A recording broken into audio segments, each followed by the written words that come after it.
Siempre han estado aquí, porque esta es su casa. Ellos hicieron esta esfera y la prepararon para su habitabilidad, pero saben perfectamente lo que significaría manifestarse claramente. Tienen la suficiente sensibilidad y sabiduría para comprender el miedo, la ignorancia, el desconcierto que su presencia puede generar. Por esa razón son cautos y pacientes. Os están acostumbrando a que asimiléis todo con cuentagotas. Un cuentagotas que cada día se hace más frecuente y más evidente, pues hoy en día son miles las personas que observan estructuras estelares. Ciudades y pueblos enteros son testigos de esta realidad y pasan a ser noticia en los medios de comunicación social, si bien luego el asunto es olvidado como por arte de magia. Cuando se sabe que ya es comprobado y no hay lugar a dudas, entonces viene la competencia de la primicia y el protagonismo. ¿Quién lo dijo primero? Entonces la gente dice, pero si eso ya lo están diciendo en el periódico, o eso está saliendo en los noticieros. No se trata de apostar carreras para ver quién fue el primero, o quién es el más brujo o el contactado de turno, o quién es el que predice o conoce los hechos con anterioridad. El objetivo es la evolución y el conocimiento, analizar la verdad sin miedos, sin mente, sin paredes tradicionales. Ahora en este tiempo prodigioso en el que la gente está más abierta, más receptiva, menos hipnotizada, ahora que la gente exige explicaciones y no traga enteramente todo lo que le manifiesta. Afortunadamente los tiempos han cambiado, pero es preciso recordar los comentarios que hacían cuando se hablaba de ovnis en la radio o en las conferencias sobre las pirámides. Aquello era un escándalo, se preguntaban cómo era posible que gente seria y reconocida hablase de esa cosa. En ese tiempo el apelativo mínimo era: eso es una brujería. Es el precio que debemos pagar por conocer, por investigar, por querer saber dónde está la verdad, por desarrollar un tema y por saber cuáles son los caminos de la evolución. No todos los inquietos por esta temática se proclamaron ni maestros, ni gurús, ni iluminados, ni contactados, ni iniciados, ni doctores. ¿Para qué? El conocimiento y la verdad están más allá de los apelativos, pergaminos y protagonismos. El conocimiento es costoso pero gratificante. Es inexplicable la dicha de comprender conscientemente un proceso supuestamente oculto, pero es más inexplicable aún la felicidad que se siente en el alma cuando se ayuda. Quienes hablaron de estos temas antes de tiempo estuvieron sometidos a las críticas más duras y a soportar los comentarios de aquellos que no estaban convencidos de tiempo completo en la verdad, cuando no se hablaba del asunto y sentenciaban que era absurdo y traído de los cabellos el tema. Y años más tarde, cuando se casi destapa, entonces clamaban: eso ya lo estaban diciendo. ¿Esto es importante? Claro que no. A veces es duro, pero la verdad es absoluta y brilla sobre la ignorancia y el miedo. Otro problema que han tenido y tienen estos temas es la secuencia sistemática del rótulo. En primer lugar, le colocan al tema el rótulo de esotérico. En segundo lugar, dicen que todo lo esotérico es diabólico. Y en tercer lugar, cuando se convierte en algo comentado y elegante, entonces todo el mundo se calla y probablemente argumentan que eran otros tiempos y que son pequeñas equivocaciones del pasado. Los ovnis siempre han estado aquí, tanto que ya ni siquiera son ovnis. Ahora tal vez habría que llamarles OVSIs, es decir, objetos voladores sí identificados. En la antigüedad también aparecieron. Entre los mayas, por ejemplo, existen cientos de inscripciones que lo demuestran en muchos lugares del mundo y también en otras culturas. Pero en realidad han estado aquí siempre, desde siempre. Así lo atestiguan los textos de las pirámides, que son los textos religiosos más antiguos de la humanidad. Aparecen por primera vez en la pirámide del faraón Unas, en Saqqara. año 2350 a.C. Su contenido es completamente estelar. A lo largo de casi 230 fórmulas se dan los pasos necesarios para que el faraón difunto ascienda al cielo y se una con sus ancestros, los dioses de las estrellas. ¿Pero por qué creían los antiguos egipcios que sus dioses procedían de las estrellas? ¿Qué les hizo pensar que el faraón provenía del mismo lugar y que debía reincorporarse a su naturaleza estelar? En los textos de las pirámides podemos encontrar las respuestas. Allí se nos habla de unos misteriosos rayos que cruzaban los cielos de Egipto. Estos rayos, llamados por ellos vía, estaban hechos de un extraño mineral terriblemente duro, aunque lo más singular de ellos eran sus poderes mágicos. Los vía, literalmente el metal del cielo, debieron ser meteoritos ricos en hierro, los llamados sideritos. Los egipcios vieron en ellos un gesto de gracia por parte de los dioses celestes, los mismos que miles de años antes descendieron sobre la tierra para crear la civilización. Todo encajaba. Hoy sabemos que muchos de estos meteoritos eran divinizados y adorados en templos. En el libro segundo de la historia natural de Plinio el Viejo, podemos leer cómo en el templo de Abidos, la morada de Osiris, divinidad solarizada tiempo después, se adoraba una piedra que la tradición identificaba como caída del cielo. Otros textos nos dicen que en Abidos se veneraba una de las reliquias más importantes de Osiris, su cabeza. Si a esto le sumamos que los egipcios pensaban que los huesos de los dioses estaban hechos de hierro meteorítico, podríamos especular con que la cabeza de Osiris era un meteorito que recordaba el cráneo del dios de los muertos. Los egipcios emplearon el material para ellos sagrado. No olvidemos que contaba con un elevado porcentaje de níquel, casi un 10%, y lo utilizaban para la confección de herramientas mágicas que utilizaban en sus rituales. Curiosamente, este hierro no era empleado para fines prácticos, como podría esperarse de él, debido a su extremada dureza.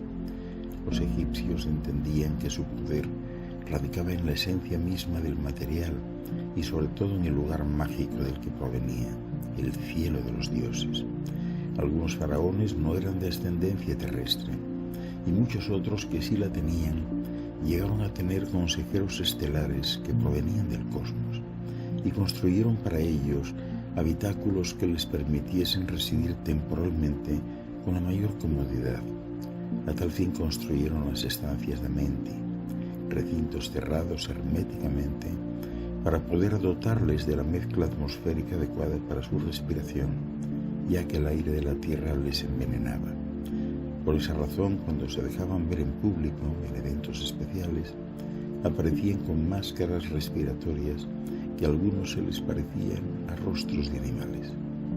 Otro caso extraordinario se conoció en Turquía, en el extremo oriental del Mediterráneo, en la primera mitad del siglo XX, donde se descubrieron en un museo unos pergaminos que databan del siglo XVI. Analizados varias veces por turcos, alemanes y norteamericanos, se concluyó que se trataba de unos mapas tan perfectos que aún los satélites no los hubieran podido sacar hoy en día. Son los famosos papiros de Piri Reis, en donde se encuentra la profundidad de las aguas y se encuentra discriminado en los polos qué parte es tierra, qué parte es agua, qué parte es hielo y los sitios de las posibles aberturas. En la tierra donde se encontraba antiguamente Troya, Turquía, se calcan en cuero de venado mapas exactos por este pretendido almirante Piri Reis, que conocía los secretos de Troya y los secretos del almirante Colón en el siglo XVI. Los científicos han llegado a la conclusión de que no solamente es necesario volar para hacer estos mapas, también es necesario conocer sofisticadas técnicas de cartografía utilizando radiaciones y espectros de varios tipos para conocer cómo era la superficie terrestre hace 14.000 años y sobre todo cuando descubren que los mapas y su perspectiva fueron trazados hace 14.000 años desde la vertical del Cairo. Otro hecho extraordinario son los dibujos o las pistas de Nazca en Perú, bien conocidas por todos. Pero lo increíble no son las pistas en sí, que son extraordinarias y misteriosas. Lo más curioso es el arte del Perú en Nazca, hace 5.000, 4.000 o 3.000 años. Las vasijas e inscripciones muestran naves extraterrestres, hombres con alas, con naves cilíndricas en la espalda, con casco, con respiradores en forma de serpiente, con filtros extraños que sugieren la posibilidad de altas técnicas de modificación de gases para respirar. Esto se puede ver en las famosas piedras de Ica, en las culturas de Nazca y Paracas y en los museos de Lima. Otro de los casos más increíbles se encontró en el África, hace más de 60 años, debajo de la arena del desierto, en lo que hoy es Argelia. Allí se encontraron más de 4.000 dibujos bellísimos, grabados en piedra con temas extraordinarios, hombres con cascos tipo burbuja perfectamente bien dibujados, platillos voladores, vehículos aéreos redondos con 4 cámaras, pequeñas burbujas de transportación aérea unipersonales o para 2 personas, que muestran seres humanoides más altos y de figura atlética. En estos grabados se pueden ver también seres en fila sobrevolando los campos y el ganado cuando el Sáhara era fértil. Es increíble ver seres extraterrestres que vuelan jugando con los antílopes. Se ve claramente cómo estos extraterrestres subían seres humanos a sus naves. También se puede ver a un ser especial que aparece en varias estelas, que le enseña tablillas a varios humanos y le muestra la espalda de un extraterrestre y un terrícola. Recordemos que en la columna vertebral se encuentran los chakras y el nadí principal. Todo esto fue encontrado en Argelia, el Sáhara africano, y las pinturas fueron bautizadas posteriormente como las pinturas de Tassili. Y hay casos tan sencillos como el de la isla de Pascua, caso increíble y tan obvio. Las primeras fotografías de satélite de la isla dejaron boquiabiertos a norteamericanos y soviéticos. La isla de Pascua estaba tallada en forma de boomerang o punta de flecha. ¿Quién tenía la tecnología para tallar una isla? Pues la isla de Pascua es tallada y en su tierra se encuentran los moais, tallados a su vez en bloques de piedra. Esferas de piedra se encuentran también allí, con los diámetros a escala de Venus, Tierra, Marte y Luna, y cientos de cuevas con inscripciones antiquísimas del dios Make, el dios sin boca, solo con ojos, que habla con la cabeza sin hacer ruido. Estos seres siempre han estado aquí. Ellos manejan las redes dimensionales, se pueden comunicar con vosotros en sueños o por vía telepática. Generalmente no hablan, pues hablar se trata simplemente de un signo de juventud en una civilización o de atraso. No caminan, no tienen necesidad. Son seres desarrollados que conocen perfectamente el impacto que pueden tener en vuestra mente. No intervienen en la vida humana para no interferir en sus procesos, y si eventualmente lo hacen por alguna emergencia, lo hacen con el sigilo necesario para no romper el equilibrio de la vida y de vuestra escasa conciencia. Han intervenido siempre en la historia. Los grandes seres guías de la humanidad han sido inspirados o provienen de ellos, dado que ellos son vuestros primeros padres: Jesús, Buda, Krishna, Apolo, Mitra, Osiris, Merlín, Quetzalcóatl, Anubis, etc. Todos ellos han tenido influencia extraterrestre o simplemente provienen del espacio exterior. La misión de evolución y conciencia no solo se circunscribe a este planeta, sino que es universal y cósmica. Y no solamente ellos, todo lo que se desprende de la presencia de estos grandes seres en el planeta. Por ejemplo, alrededor de la vida de Jesús, se sabe que las grandes y genuinas apariciones marianas están implicadas con avistamientos ovni. Por ejemplo, en México, la guadalupana y el gran misterio de sus ojos y manto y los retoques que posteriormente le hicieron al cuadro, el secreto de Lucía, lo que sabía Bernardita de Somerú, grandes enigmas marianos y milagros de Jesús mezclados con incidentes ovni. En India también se encuentra algo parecido con el Cristo viviente Babaji y su eterna compañera Mataji. La doctrina del Kriya y la misma figura de ellos es absolutamente extraterrestre. Asimismo, han seguido de cerca y con curiosidad el desarrollo de los microordenadores, los transistores moleculares, los superconductores monocristalinos, las fibras ópticas, los plásticos con memoria, el microscopio de positrones, la grabación magnética, el cañón de protones, la antimateria, el láser de electrones libres, el escáner, la inteligencia artificial y muchos otros descubrimientos e inventos donde ellos han intervenido directa e indirectamente. La existencia del fenómeno ovni ya es vox populi. Negarlo ya no es de necios, sino de ignorantes. Ya hay gobiernos como el de Brasil que han emitido comunicados oficiales en donde admiten el fenómeno ovni. La galería de investigaciones secretas, confesiones de astronautas, experiencias de ellos mismos en y fuera de la Tierra, fotografías, videos, objetos, incidentes, etc., es interminable. Sin embargo, ellos seguirán dosificando su presentación hasta que la humanidad esté preparada. Vienen de distintas partes del cosmos. Existen aún personas que, con toda la evidencia que existen, sostienen que no es real el fenómeno ovni. Ciertamente absurdo, ¿verdad? Si solamente se documentaran y se informaran, seguramente no dirían tal cosa. Los astronautas, por ejemplo, no hablan más de lo que lo hacen porque les obligan a guardar silencio. Casi todos ellos han observado naves de todos los tamaños y seres del espacio exterior. Incluso algunos han desaparecido. El caso más sonado ocurrió en 1961, cuando desapareció una cápsula, la Vostok 2, con 2 astronautas. La cápsula era soviética. Lo extraordinario de esto fue un fragmento de la grabación que no fue vigilado, hasta el punto de conocerse en ese pequeño fragmento, donde los astronautas alcanzaron a hablar de algo prodigioso que el mundo debía conocer, y que incluso aparte de eso, pues, se refiere a su cápsula. En su conversación, ellos dicen algo como: lo veo, lo estoy viendo, el mundo debe conocer esto. Y luego desaparecen. Las primeras naves en salir al espacio fueron las rusas, y desde ese momento se tomaron las primeras fotografías de ovnis en el espacio exterior. Son famosas, por ejemplo, las fotografías del cosmonauta Titov.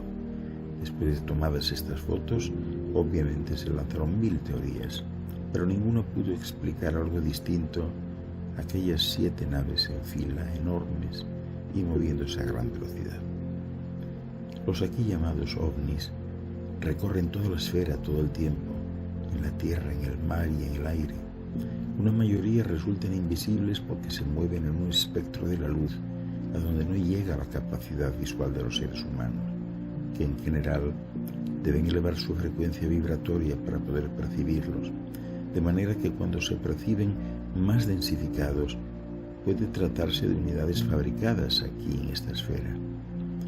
También pueden camuflarse en nubes, descender a la Tierra sin ser vistos y utilizar naves unipersonales en forma de burbuja esferoidal en otra dimensión o coordenada, en la misma dimensión en la que se encuentra el aura.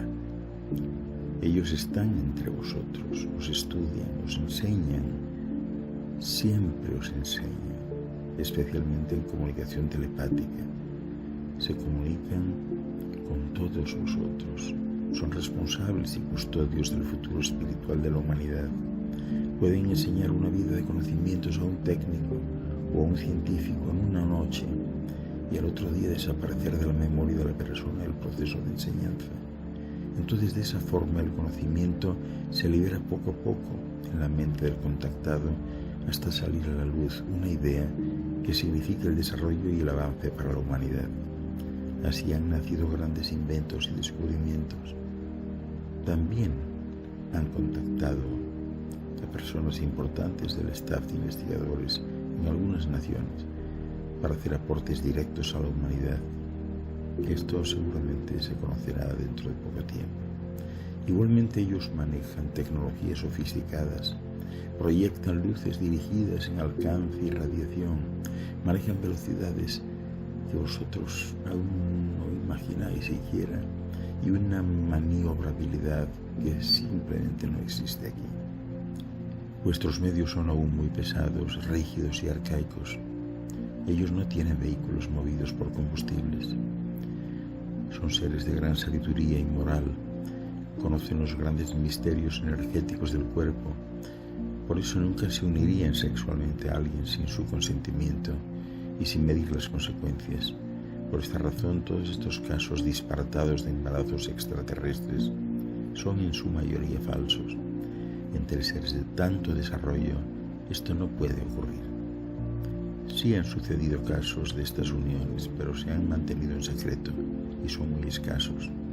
Y el ser humano contactado tiene que ser muy especial. En general, siempre prefieren personas sencillas, humildes y de buen corazón, así como manifestarse en pequeños poblados y aldeas, en lugar de grandes concentraciones y ciudades. Cada estructura, lo que llamáis aquí ovni, es a la vez hogar y vehículo, si es que se le puede llamar así. Habitualmente el interior de cada una es muy minimalista. Solo aparece un color dominante, una especie de fieltro beige grisáceo, aunque el exterior es del mismo color. Y no se ven equipos ni estancias, aunque si es necesario se puede formar algo parecido a una habitación o un área de restauración física.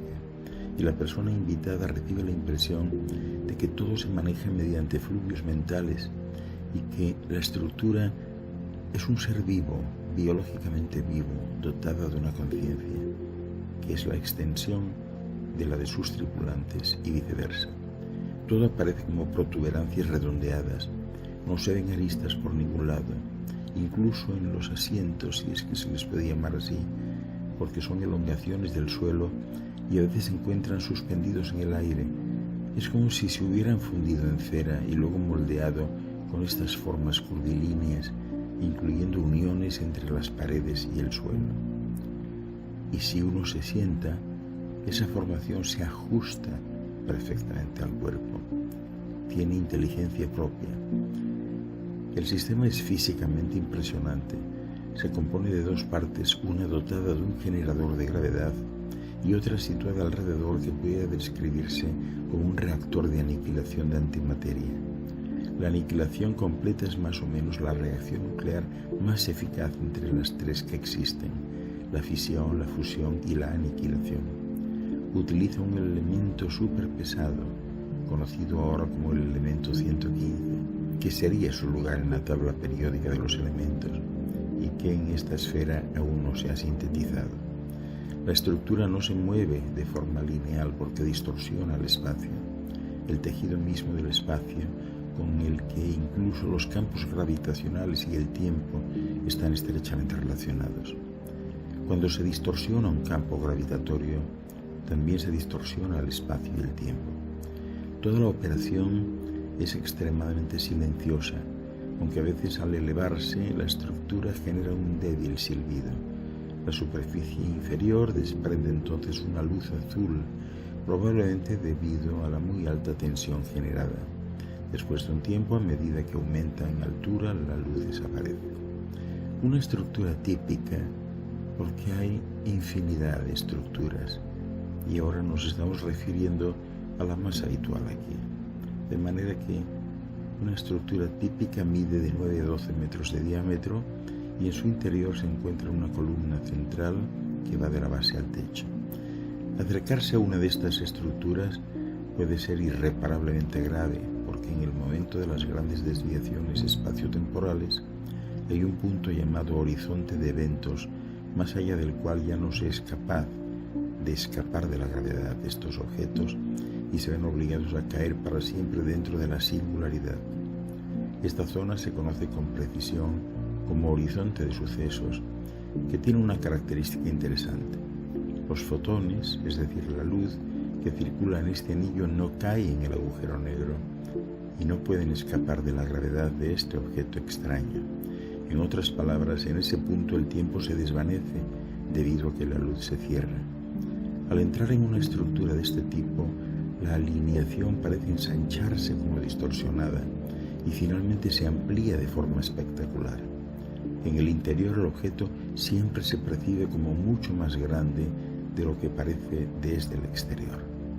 En resumen, la estructura genera una especie de agujero negro de Kerr que, adecuadamente estimulado por un campo magnético giratorio, proporciona energía limpia y virtualmente infinita. La rotación alrededor de un eje de simetría de la estructura produce la gravitación y la energía gratis, junto con la posibilidad de aprovechar el horizonte de eventos para viajar en el tiempo. Pero existen muchos tipos de estructuras, como antes decía, algunas de ellas de tipo plasmático y otras que solamente pudieran ser descritas como manifestaciones mentales de la luz. En cualquier caso, es importante tener claro que ellos han estado aquí siempre, viven en el interior. Esta es su obra, ellos construyeron la esfera. Vosotros vivís en el exterior y tan solo sois sus invitados.